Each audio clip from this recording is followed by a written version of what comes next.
বাজে 12:42। আরে বাবা Women. ভয় পাইছে ভয় পাইছে অনেক একজন ভয় পাইছে। আসলে আমার ওখানে ভয় দেখানোর কোনো ইচ্ছা ছিল না।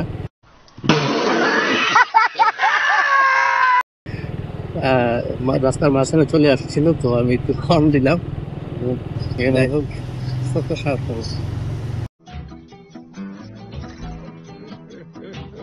এই রাস্তা দিয়ে চলে আসছি কারণ হচ্ছে ওই দিকটা দিয়ে ঘুরতে হলে অনেকটা জায়গা আপনার এরকম স্পিড ব্রেকার থাকে। এদিক দিয়ে আসি মাঝে মধ্যে এলাকার রাস্তা দিয়ে ওই দিক দিয়ে ওই ব্রিজের মধ্যে উঠবো, তার জন্য এই দিক দিয়ে আসা। এটা মনে হয় অনেক আগের পুরনো পুকুর মনে হয়। পানিটা একটু মনে হয়ে গেছে নোংরা।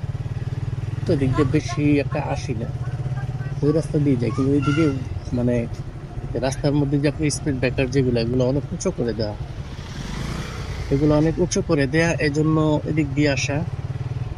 আর এদিকে একটু ছায়াও আছে, গাছের ছায়া আছে এদিক দিয়ে, এই জন্য অনেক সময় রোদে বাইক রাইড করতে করতে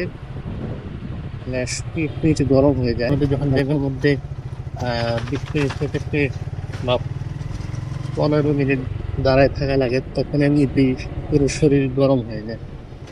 আর অতিরিক্ত গরম হওয়ার কারণে মনে হয় যে ঠান্ডাগুলো চলতে থাকে।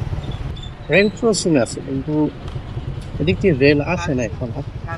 অনেক আগে আসতো যখন, এখন থেকে মনে হয় ওই রুটটা দিয়ে আসতাম কিন্তু এদিক দিয়ে আসতো। যেটা বলতেছিলাম এদিক দিয়ে এখন রেল আসে না, আগে অনেক আগে আসতো, তখন এটা যে সুনামগঞ্জ রোডে যাইতে, আর তখনও আস্তে আস্তে যাইতো, এখন একদম পরিত্যক্ত অবস্থা আছে।